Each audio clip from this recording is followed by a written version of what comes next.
Olá pessoal, tudo bem com vocês? Eu sou o professor Diego Ronconi e eu vou tratar nessa série de vídeos com vocês sobre alguns aspectos destacados da Lei 13.709 de 2018.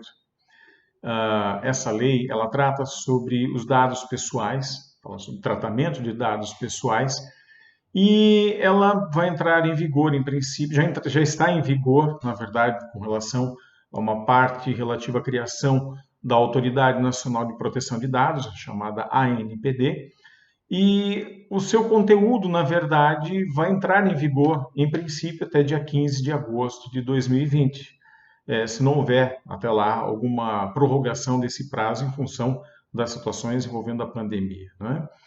Bom, nessa sequência de vídeos eu vou tratar então sobre alguns assuntos. Nesse em especial, vou falar sobre os novos comportamentos e uma exposição breve desses riscos de tratamento inadequado dos dados pessoais, né? Pois bem, não é incomum nós utilizarmos os nossos meios de comunicação e quando nós acessamos esses meios de comunicação, nós verificamos várias notícias no cotidiano de utilização indevida de dados pessoais que são captadas e capturadas, como, por exemplo, informações de cartão de crédito, né? Dados de cartão de crédito, CPF, carteira de identidade, não é? Esses dados, de uma forma geral, que são utilizados por alguém, que são capturados ou são vendidos, né?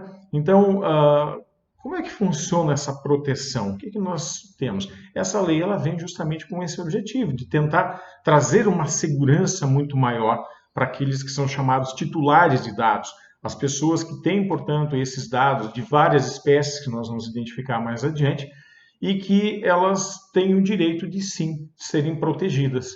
Existe seu direito à privacidade, sua vida íntima, que devem ser preservados e, portanto, essa lei ela almeja essa proteção. Pois bem, eu inicio também esse vídeo já falando um pouquinho sobre a questão do chamado sequestro de dados, né?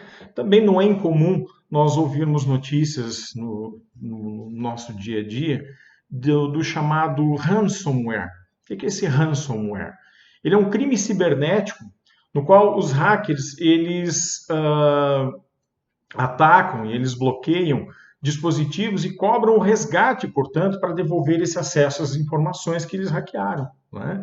Então, isso é um crime muito comum que tem acontecido ultimamente, né?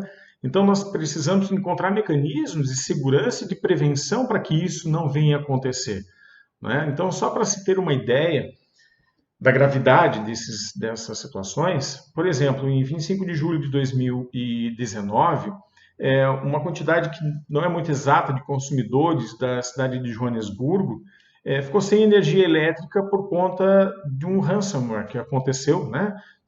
Desse crime cibernético que aconteceu com relação aos bancos de dados de uma empresa chamada City Power, que era a principal fornecedora de energia elétrica da cidade, né?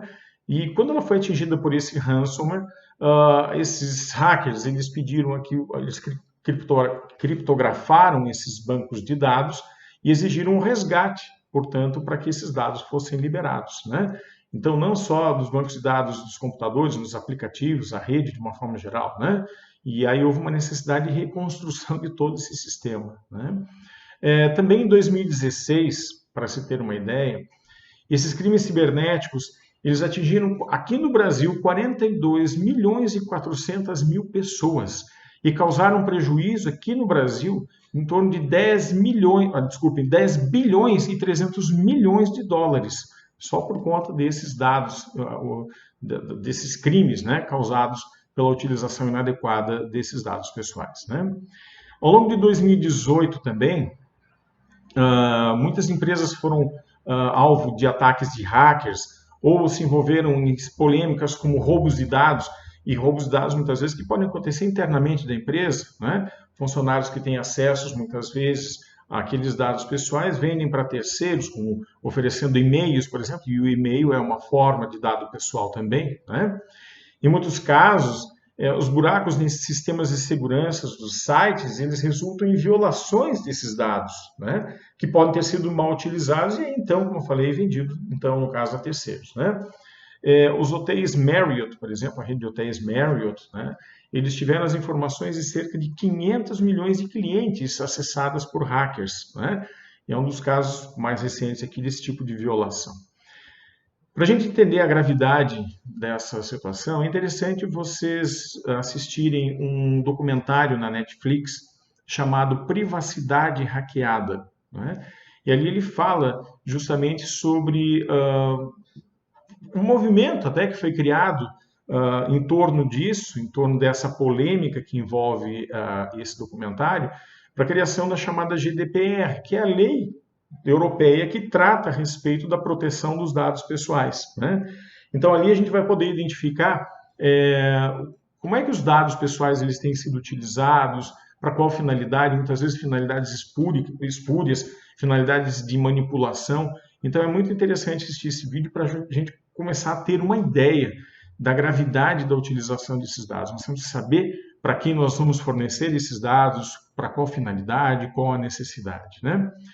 E em cima disso, né, dessa situação, e vale a pena assistir, você não vai se arrepender. É bem interessante e traz pelo menos um aspecto reflexivo muito grande, né? No Brasil nós tivemos já situações envolvendo crimes cibernéticos no passado e que inclusive deram gênese, no caso origem aqui, à Lei 12.737, de 30 de novembro de 2012.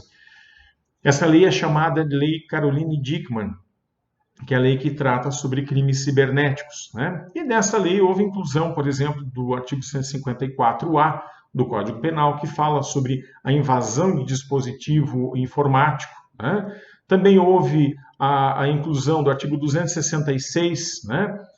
Que fala sobre, de algumas situações, o artigo 266, que trata sobre interrupção ou perturbação de serviço telegráfico, telefônico, informático, telemático ou informação de utilidade pública. Também a questão da falsificação de cartão, né? Então, são situações novas, né, envolvendo dados pessoais, que então passam a ser penalizados por essa lei, né? Bom, nós temos que entender que essa nova lei ela pretende mudar comportamentos, né? Dentro dessa mudança de comportamentos, nós temos aqui, por exemplo, princípios que devem ser preservados, riscos que devem ser medidos, né, sob pena de se incorrer em sanções civis, criminais, sanções administrativas muito sérias que a gente vai ver ao longo desse vídeo aqui, né, ou desses vídeos que vem na sequência. Nós temos que cuidar com essa difusão desses dados, né? Eu vou passar uma informação por WhatsApp, eu vou passar uma informação por e-mail de outras pessoas, né? Eu estou autorizando, elas me autorizaram isso, né? Então, nós temos que cuidar muito, principalmente no ambiente empresarial, com relação a clientes, a colaboradores, né? E a gente tem que pensar, quando estamos principalmente no âmbito de uma empresa, né? Quais são esses dados que eu realmente tenho a necessidade de coletar ou de armazenar para desenvolver essa atividade, né? Será que os clientes eles vão autorizar ou vão consentir que eu permaneça com esses dados, né? Ou eu vou precisar para esses dados para quanto tempo, né?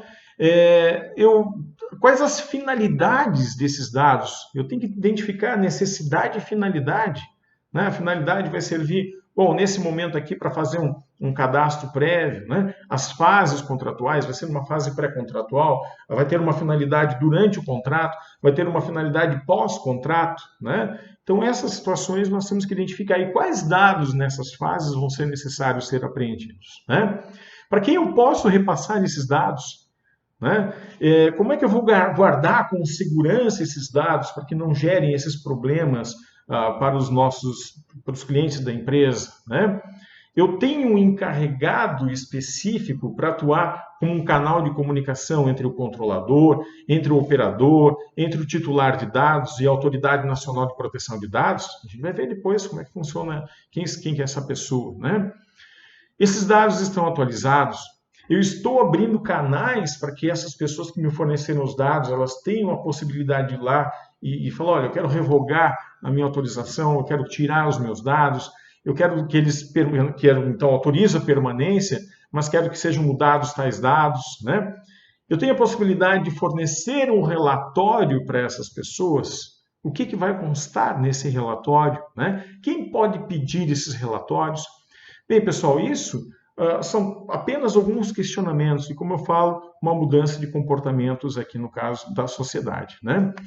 No próximo vídeo nós vamos tratar sobre alguns casos e espécies de dados pessoais e alguns conceitos importantes que essa lei ela traz para nós, que nós precisamos conhecer para que nós possamos entender melhor como é que esses dados podem ser processados, por quem e quem são, vamos dizer assim, as figuras, os sujeitos importantes dessa lei também.